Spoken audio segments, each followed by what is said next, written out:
إن الذين كفروا لن تغني عنهم أموالهم ولا أولادهم من الله شيئا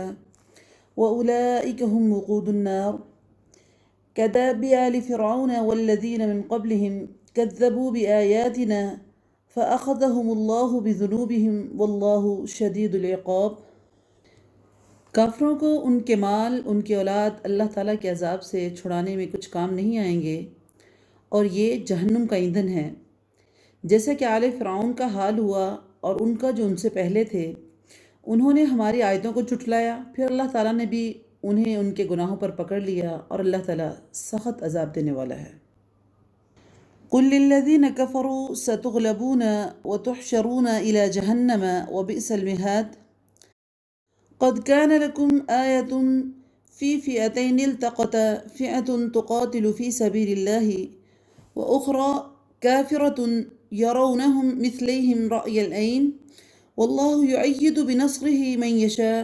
إن في ذلك لعبرة لأولي الأبصار۔ زين للناس حب الشهوات من النساء والبنين والقناطير المقنطرة من الذهب والفضة والخيل المسومة والأنعام والحرث ذلك متاع الحياة الدنيا والله عنده حسن المآب۔ قل أنبئكم بخير من ذلكم للذين اتقوا عند ربهم جنات تجري من تحتها الأنهار خالدين فيها وأزواج مطهرة ورضوان من الله والله بصير بالعباد۔ کافروں سے کہہ دیجئے کہ تم عنقریب مغلوب کیے جاؤ گے اور جہنم کی طرف جمع کیے جاؤ گے، اور جہنم بہت برا ٹھکانہ ہے۔ یقیناً تمہارے لیے عبرت کی نشانی تھی ان دو جماعتوں میں جو آپس میں لڑ گئی تھی۔ ایک جماعت تو اللہ تعالیٰ کی راہ میں لڑ رہی تھی اور دوسرا گروہ کافروں کا تھا، اور وہ انہیں اپنے آنکھوں سے اپنے سے دگنا دیکھتے تھے، اور اللہ تعالیٰ جسے چاہے اپنی مدد سے طاقتور کرتا ہے۔ یقیناً اس میں آنکھوں والوں کے لیے بہت بڑی عبرت ہے۔ مرغوب چیزوں کی محبت لوگوں کے لیے بہت مزین کر دی گئی ہے، جیسے کہ عورتیں اور بیٹے، سونے چاندی کے جمع کیے جانا، خزانے اکٹھے کرنا، نشاندار گھوڑے، چوپائے اور کھیتی۔ یہ سارا کا سارا دنیا کا سامان ہے، اور سب سے اچھا ٹھکانہ اور لوٹنے کی جو جگہ ہے وہ اللہ تعالیٰ کے پاس ہے۔ اللہ کہہ رہے ہیں اگلی آیت میں کہ اے محمد آپ ان سے کہہ دیجئے کہ کیا میں تمہیں اس سے بہت ہی بہتر چیز کے بارے میں بتاؤں؟ تقوی والوں کے لیے ان کے رب تعالیٰ کے پاس جنتیں ہیں جس کے نیچے نہریں بہہ رہی ہیں، جس میں وہ ہمیشہ رہیں گے، اور پاکیزہ بیویاں ہیں، اور اللہ تعالیٰ کی رضامندی ہے۔ سب بندے اللہ تعالیٰ کی نظر میں ہیں۔ الذین یقولون ربنا اننا آمنا فاغفر لنا ذنوبنا وقنا عذاب النار الصابرین والصادقین والقانتین والمنفقین والمستغفرین بالاسحار۔ اللہ تعالیٰ کہہ رہے ہیں کہ وہ لوگ جو کہتے ہیں کہ اے ہمارے رب ہم ایمان لا چکے، اس لیے ہمارے گناہوں کو معاف کر دے، ہمیں جہنم کی آگ سے بچا، جو صبر کرنے والے ہیں، سچ بولنے والے ہیں، فرما برداری کرنے والے ہیں، اللہ کے راستے پہ خرچ کرنے والے ہیں، اور پچھلی رات یعنی سحری کے وقت یا تہجد کے وقت اللہ سے بخشش مانگنے والے ہیں۔ اللہ پچھلی آیتوں میں دنیا کے مال کی طرف توجہ دلانے کے بعد، اس کو واضح کرنے کے بعد کہ دنیا کے مال میں یہ چیزیں ہوتی ہیں، لیکن اللہ رب العزت اس کو اس کے ساتھ مقابلتاً بیان کر رہے ہیں کہ لوگوں جان لو کہ وہ لوگ جو میرے پر ایمان لے کر آئے ہیں اور جو مجھے کہتے ہیں کہ ہمارے رب ہمیں معاف کر دے، ہمیں آگ کے عذاب سے بچا لے، جو سچ بولتے ہیں، جو صبر کرتے ہیں، جو فرما برداری کرتے ہیں، اللہ کے راستے پر خرچ کرتے ہیں، اور پچھلی رات یعنی تہجد کے وقت اٹھ کر اپنے رب کے سامنے بخشش مانگتے ہیں، دعائیں کرتے ہیں، نماز پڑھتے ہیں، قیام کرتے ہیں، وہ ان کی نسبتاً بہت اعلیٰ اور بہترین ہے۔ شہد اللہ انہ لا الہ الا ہوا والملائکۃ واولو العلم قائما بالقسط لا الہ الا هو العزیز الحکیم۔ اللہ تعالیٰ، فرشتے اور اہل علم اس بات کی گواہی دیتے ہیں کہ اللہ کے سوا کوئی معبود نہیں ہے، اور وہ عادل کو قائم رکھنے والا ہے، اس غالب اور حکمت والے کے سوا کوئی بھی عبادت کے لائق نہیں ہے۔ ان الدین عند اللہ الاسلام وما اختلف الذین اوتوا الكتاب الا من بعد ما جاءهم العلم بغیا بینہم ومن يكفر بآيات الله فإن الله سريع الحساب فإن حاجوك فقل أسلمت وجهي لله ومن اتبعني وقل للذين أوتوا الكتاب والأميين أأسلمتم فإن أسلموا فقد اهتدوا وإن تولوا فإنما عليك البلاغ والله بصير بالعباد۔ بے شک اللہ کے نزدیک دین اسلام ہی ہے، اور اہل کتاب نے اپنے پاس علم آ جانے کے بعد آپس کی سرکشی اور حسد کی بنا پر اختلاف کیا، اور اللہ تعالیٰ کی آیتوں کے ساتھ جو بھی کفر کرے اللہ تعالیٰ اس کا جلد حساب لینے والا ہے۔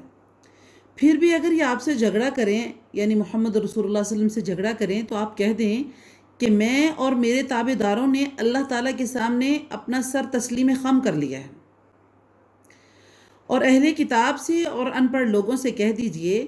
کہ کیا تم بھی اطاعت کرتے ہو؟ بس اگر یہ تابع دار بن جائیں تو یقیناً ہدایت والے ہیں، اور اگر یہ روگردانی کریں تو آپ پر صرف پہنچا دینا ہے، اللہ اپنے بندوں کو خوب دیکھ رہا ہے۔ ان الذين يكفرون بآيات الله ويقتلون النبيين بغير حق ويقتلون الذين يأمرون بالقسط من الناس فبشرهم بعذاب أليم أولئك الذين حبطت أعمالهم في الدنيا والآخرة وما لهم من ناصرين۔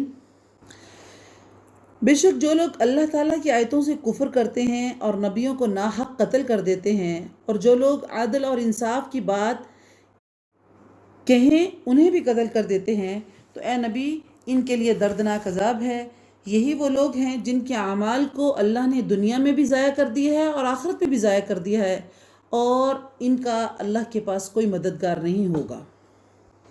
یعنی ان کی سرکشی اور بغاوت اس حد تک پہنچ چکی تھی کہ صرف نبیوں کو ناحق قتل ہی نہیں کرتے تھے،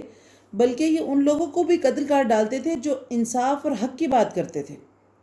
یعنی جو مومنین تھے، مخلصین تھے، لوگوں کو اچھائی کا حکم دیتے تھے، برائی سے روکتے تھے۔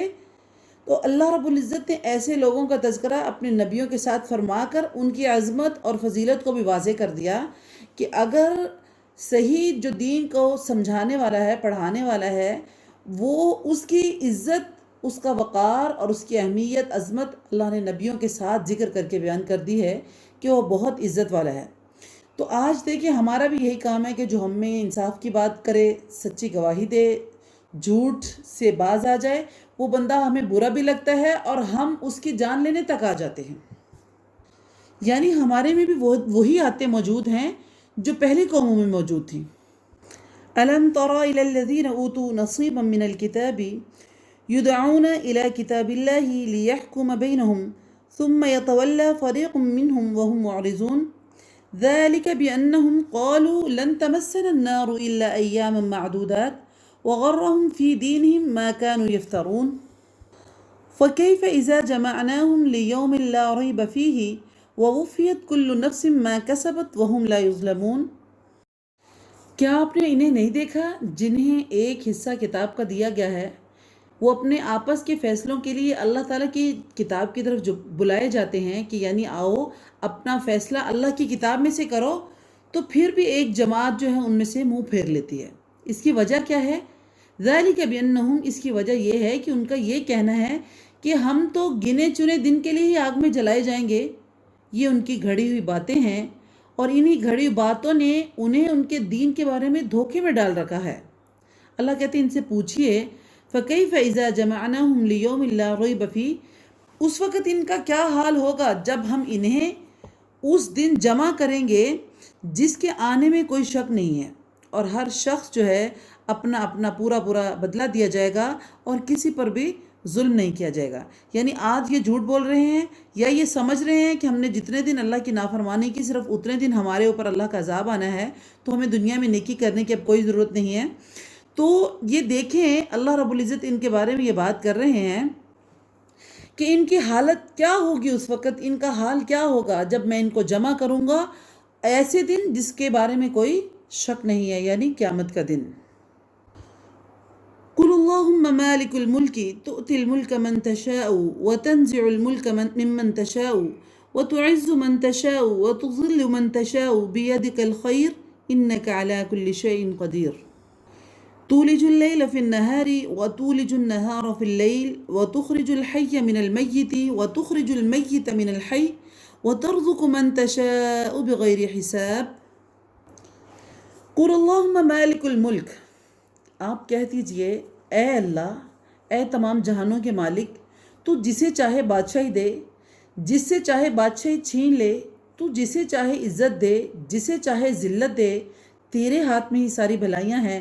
بے شک تو ہر چیز پر قادر ہے۔ اب اللہ اگلی آیت میں اپنی قدرت کو بیان کر رہا ہے کہ اللہ کیسے قادر ہے، کیا کیا چیزیں اللہ کے ہاتھ میں ہیں، اس میں سے چند کا ذکر کر رہا ہے۔ اللہ کہہ رہے ہیں کہ تولج اللیل فی النہار، یعنی نبی جب اللہ سے بات کرتے ہیں تو اس طرح بات کرتے ہیں کہ اللہ تو ہی ہے جو رات کو دن میں داخل کرتا ہے اور دن کو رات میں لے کر جاتا ہے، بے جان کو جاندار کر دیتا ہے اور جاندار کو بے جان کر دیتا ہے، تو ہی ہے جسے چاہتا ہے تو بے شمار روزی دیتا ہے۔ یعنی یہ ساری طاقت جو ہے یہ کس کے ہاتھ میں ہے؟ صرف اللہ رب العزت کے ہاتھ میں ہے۔ لا يتخذ المؤمنون الكافرين أولياء من دون المؤمنين ومن يفعل ذلك فليس من الله في شيء إلا أن تتقوا منهم تقاتا ويحذركم الله نفسه وإلى الله المصير قل إن تخفوا ما في صدوركم أو تبدوه يعلمه الله ويعلم ما في السماوات وما في الأرض والله على كل شيء قدير يوم تجد كل نفس ما عملت من خير محصرا وما عملت من سوء تود لو أن بينها وبينه أمدا بعيدا ويحذركم الله نفسه والله رؤوف بالعباد۔ اللہ رب العزت اب فرما رہے ہیں کہ مومنوں کو چاہیے کہ ایمان والوں کو چھوڑ کر کافروں کو اپنا دوست نہ بنائیں، اور جو ایسا کرے گا وہ اللہ تعالیٰ کی کسی حمایت میں نہیں ہے مگر یہ کہ ان کے شر سے کسی طرح بچاؤ مقصود ہو، اور اللہ تعالیٰ خود تمہیں اپنی ذات سے ڈرا رہا ہے اور اللہ تعالیٰ کی طرف ہی لوٹ کر جانا ہے۔ یعنی اللہ رب العزت اس میں کہہ رہے ہیں کہ کافروں سے دوستی نہیں کرنی چاہیے، لیکن ایک صورت میں کر سکتے ہیں کہ ان کے کسی شر سے اگر بچنا ہو۔ وہ کیا صورت ہے؟ یہ اجازت ان مسلمانوں کے لیے ہے جو کافر حکومت میں رہتے ہوں، کہ اور اس صورت میں اگر وہ ان کے ساتھ دوستی کا اظہار نہیں کریں گے تو ان کے شر سے بچنا جو ہے ممکن نہیں ہے۔ تو زبان اور ظاہری طور پر آپ ان سے دوستی کا اظہار کر سکتے ہیں، لیکن آج صورتحال اس کے برعکس ہے کہ ہم دلی طور پر ان سے بڑی محبت کرتے ہیں۔ ہماری وش ہوتی ہے کہ کوئی ہمارا جو ہے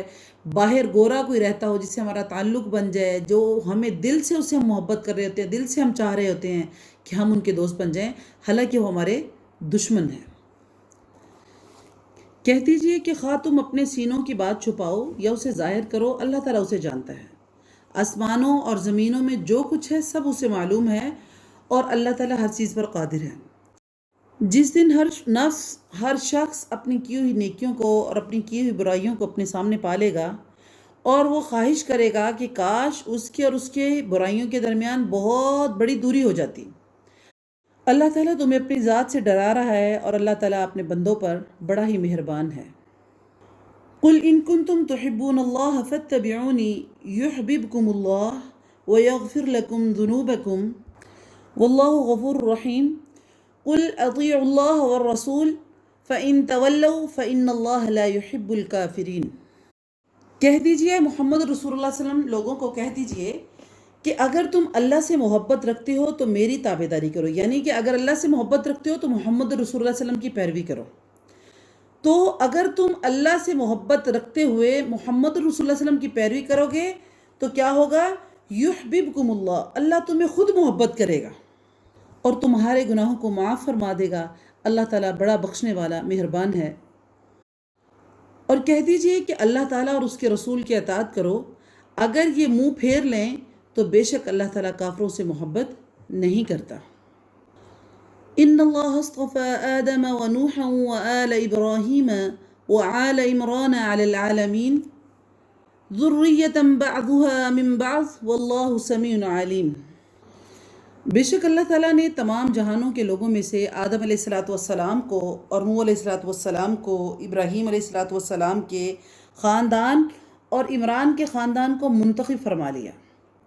یعنی انبیاء علیہ السلام کے خاندانوں میں دو عمران ہوئے، ایک حضرت موسیٰ اور ہارون علیہ الصلاۃ والسلام کے والد اور دوسرے حضرت مریم علیہ السلام کے والد۔ اس آیت سے مراد دوسرے عمران مراد ہیں، اور اس کے خاندان کو بلند درجہ حضرت مریم علیہ السلام اور ان کے بیٹے حضرت موسیٰ علیہ السلام کی وجہ سے حاصل ہوا۔ اور حضرت مریم کی والدہ کا نام مفسرین نے حنہ لکھا ہے۔ اس آیت میں اللہ رب العزت نے آل عمران کے علاوہ مزید 3 خاندانوں کا ذکر فرمایا ہے کہ جن کو اللہ تعالیٰ نے اپنے وقت میں جہانوں پر فضیلت عطا فرمائی۔ ان میں سب سے پہلے حضرت آدم علیہ الصلاۃ والسلام ہیں، جنہیں اللہ نے اپنے ہاتھ سے بنایا اور ان میں اپنی طرف سے روح پھونکی، اور پھر انہیں مسجود ملائک بنایا، یعنی ملائکہ سے، فرشتوں سے سجدہ کروایا، اسماء کا علم انہیں عطا کیا، انہیں جنت میں رہائش دی، اور بعد میں انہیں پھر دنیا میں بھیج دیا گیا۔ اس میں بھی اللہ کی بہت ساری حکمتیں تھیں۔ دوسرے حضرت نوح علیہ الصلاۃ والسلام ہیں، انہیں اس وقت اللہ نے رسول بنا کر بھیجا جب لوگوں نے اللہ کو چھوڑ کر بتوں کو معبود بنا لیا تھا۔ اللہ نے انہیں لمبی عمر عطا کی اور انہوں نے اپنی قوم کو 950 سال تبلیغ کی، لیکن چند افراد کے سوا کوئی بھی ایمان نہیں لے کر آیا، اور آخر ان کی بددعا سے اہل ایمان کے علاوہ دوسرے تمام لوگوں کو غرق کر دیا گیا۔ تیسرا، آل ابراہیم کو یہ فضیلت عطا کی کہ ان میں انبیاء کا سلسلہ قائم کیا۔ بہت سارے پیغمبر حضرت ابراہیم علیہ الصلاۃ والسلام کی اولاد میں سے ہیں، اور حتیٰ کہ کائنات میں سب سے افضل حضرت محمد رسول اللہ صلی اللہ علیہ وسلم بھی حضرت ابراہیم علیہ السلام کے بیٹے حضرت اسماعیل علیہ السلام کی نسل میں سے ہوئے۔ اذ قالت امرأة عمران رب انی نذرت لك ما في بطنی محررا فتقبل منی انك انت السمیع العلیم فلما وضعتها قالت رب انی وضعتها انثى والله اعلم بما وضعت وليس الذكر كالانثى وإني سميتها مريم وإني أعيذها بك وذريتها من الشيطان الرجيم فتقبلها ربها بقبول حسن وأنبتها نباتا حسنا وكفلها زكريا كلما دخل عليها زكريا المحراب وجد عندها رزقا قال يا مريم أنى لك هذا قالت هو من عند الله ان اللہ یرزق من یشاء بغیر حساب۔ جب عمران کی بیوی نے کہا، اے میرے رب، میرے پیٹ میں جو کچھ ہے اسے میں تیرے نام پر آزاد کرنے کی نظر مانتی ہوں، تو اسے میری طرف سے قبول فرما، بے شک تو سننے والا اور جاننے والا ہے۔ لیکن جب انہوں نے پیدا کیا تو وہ بچی کو پیدا کیا، کہنے لگے، اے پروردگار، مجھے تو لڑکی پیدا ہوئی ہے۔ اللہ تعالیٰ کو خوب معلوم ہے کہ کیا اولاد پیدا ہوئی ہے، اور لڑکا جو ہے وہ لڑکی جیسا نہیں ہے، اور میں اس کا نام میں نے مریم رکھا ہے، اور میں اسے اور اس کی اولاد کو شیطان مردود سے تیری پناہ میں دیتی ہوں۔ بس اسے اور اس کے پروردگار نے اچھی طرح قبول فرمایا اور اسے بہترین پرورش دی۔ اس کی خیر خبر لینے والے زکریا علیہ الصلاۃ والسلام کو بنایا۔ جب کبھی زکریا علیہ الصلاۃ والسلام ان کے حجرے میں جاتے تو ان کے پاس بہت سارا رزق دیکھتے ہیں پھلوں کی صورت میں، تو پوچھتے ہیں، مریم یہ روزی کہاں سے آئی ہے تمہارے پاس؟ تو مریم سلام اللہ علیہ فرماتی کہ بے شک یہ تو میرا رب کی طرف سے ہے، بے شک اللہ تعالیٰ جسے چاہے بے شمار رزق دیتا ہے۔ اللہ تعالیٰ نے جن 3 خاندانوں کا ذکر فرمایا ان میں سے یہ عمران جو حضرت مریم علیہ الصلاۃ والسلام کے والد تھے، ان کی بیوی کا بھی ذکر کیا کہ ان کو جب بچہ پیدا ہونے والا ہوا تو انہوں نے اللہ سے نظر مانگی کہ اللہ جو میرے پیٹ میں بچہ ہے اس کو میں تیرے نام پر مقرر کرتی ہوں اور اسے تیرے رستے پر قربان کروں گی، تیرے رستے پر لگاؤں گی۔ لیکن جب وہ بچہ پیدا ہوا تو وہ لڑکی تھی، تو کہنے لگی، یا اللہ یہ تو لڑکا نہیں ہے بلکہ لڑکی ہے۔ حالانکہ اللہ تعالیٰ جانتا ہے کہ لڑکا ہے یا لڑکی ہے، اور دوسری بات یہ ہے کہ لڑکا جو ہے وہ لڑکی جیسا اور لڑکی لڑکے جیسے نہیں ہو سکتی۔ کہنے لگی، اللہ میں اس کا نام مریم رکھتی ہوں کیونکہ میں نے اس کو تیرے رستے پر چلانے کی نظر مان لی ہے، اس لیے میں اس کا نام مریم رکھ رہی ہوں، اور میں اس کے لیے دعا مانگتی ہوں کہ اس کو اور اس کے اولاد کو شیطان مردود کے چھونے سے اور اس کے بہکانے سے بچا لینا۔ اور یہی ہوا، جب حضرت مریم علیہ الصلاۃ والسلام کے ہاں بچہ پیدا ہوا تو جس طرح شیطان کوئی بھی بچہ پیدا ہوتا ہے اس کو چھوتا ہے، جس سے وہ بچہ روتا ہے، چلاتا ہے، لیکن حضرت مریم کی والدہ کی دعا کی وجہ سے اللہ رب العزت نے حضرت مریم علیہ السلام کو بھی بچایا اور ان کے بچے حضرت عیسیٰ علیہ السلام کو بھی شیطان کے چھونے سے محفوظ رکھا۔ بعد میں حضرت مریم علیہ السلام کے والدین جو ہیں وہ دنیا سے رخصت ہو گئے، تو ان کی کفالت جو ہے ان کے خالو حضرت زکریا علیہ السلام کے ہاتھ میں آ گئی۔ اور جب حضرت مریم اپنے خالو کے ساتھ جہاں رہتی تھی تو ایک دن وہ ان کے پاس ان کے محراب میں آئے، یا وہ کمرے یا حجرے میں آئے جس میں وہ رہتے تھے، تو انہوں نے آ کے دیکھا کہ مریم کے پاس طرح طرح کے پھل پڑے ہوئے اور بے موسم کے پھل پڑے ہوئے۔ تو پوچھا مریم یہ پھل کہاں سے آئے؟ کیونکہ مریم علیہ السلام تو گھر سے باہر نہیں جاتی تھی۔ تو کہنے لگی یہ میرے اللہ کی طرف سے ہے۔ اور حضرت زکریا علیہ السلام کے پاس اولاد نہیں تھی،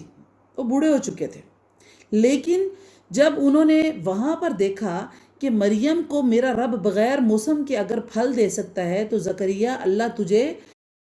بوڑھا یا تیری بیوی کے بانجھ ہونے کے باوجود تجھے اولاد کیوں نہیں دے سکتا؟ اور وہیں کھڑے کھڑے حضرت زکریا علیہ السلام نے اللہ سے دعا کی کہ اللہ تو مجھے پاک اولاد عطا فرما۔ اگلی آیت میں دیکھتے ہیں، اسی کا ذکر آ رہا ہے۔ هنالك دعا زكريا ربه قال ربي هب لي من لدنك ذرية طيبة إنك سميع الدعاء فنادته الملائكة وهو قائم يصلي في المحراب أن الله يبشرك بيحيى مصدقا بكلمات من الله وسيدا وحصورا ونبيا من الصالحين قال رب أنى يكون لي غلام وقد بلغني الكبر وامرأتي آقر قال كذلك الله يفعل ما يشاء قال رب اجعل لي آية قال آيتك ألا تكلم الناس 3 أيام إلا رمزا واذكر ربك كثيرا وسبح بالعشي والإبكار۔ اسی جگہ زکریا علیہ السلام نے اپنے رب سے دعا کی اور کہا ہے میرے رب، میرے پروردگار، مجھے اپنے پاس سے پاکیزہ اولاد عطا فرما، بے شک تو دعا کا سننے والا ہے۔ بس فرشتوں نے انہیں آواز دی اور کہا کہ اللہ تجھے ایک بیٹے یحییٰ کی خوشخبری دیتا ہے۔ اور اس وقت وہ اپنے حجرے میں نماز پڑھ رہے تھے، اور وہ بیٹا ایسا ہے جو اللہ تعالیٰ کے کلمہ کی تصدیق کرنے والا ہے، سردار ہے، ضبط نفس ہے، نبی ہے اور نیک لوگوں میں سے ہے۔ کہنے لگے میرے رب، میرے ہاں بچہ کیسے پیدا ہوگا؟ میں تو بالکل بوڑھا ہو گیا ہوں، میری بیوی بانجھ ہے۔ فرمایا اسی طرح اللہ تعالیٰ جسے چاہتا ہے جو عطا کرتا ہے۔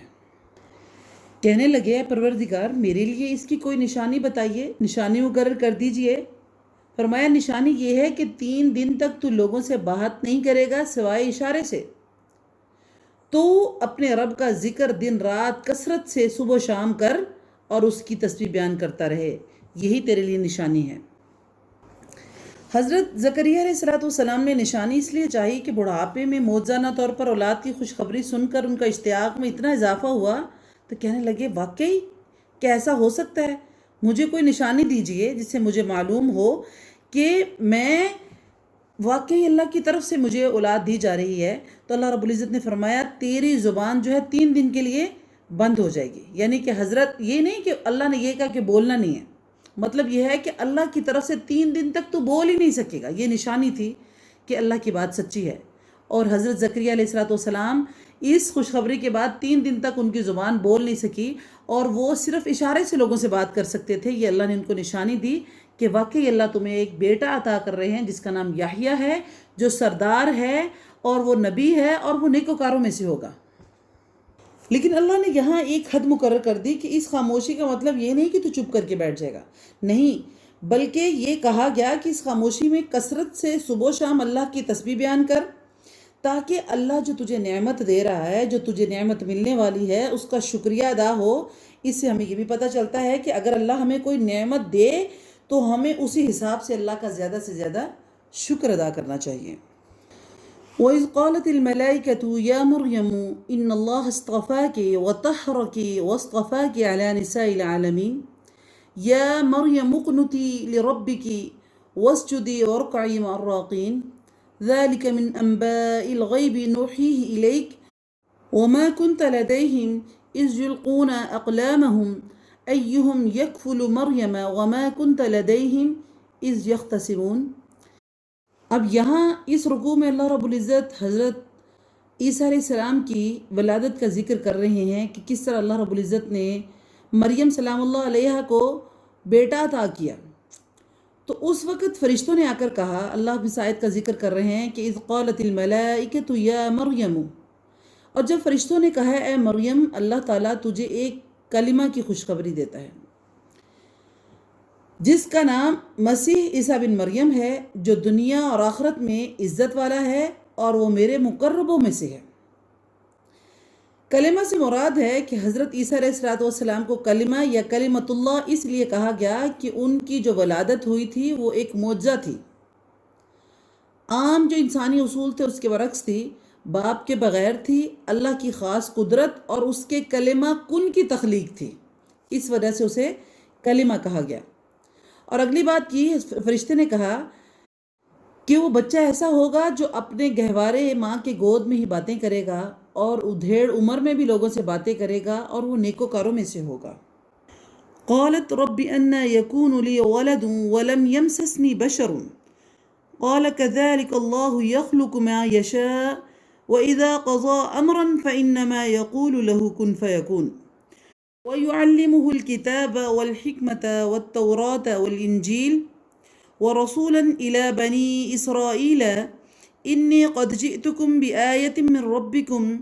أني أخلق لكم من الطين كهيئة الطير فانفخ فيه فيكون طيرا بإذن الله أبرئ الأكمه والأبرص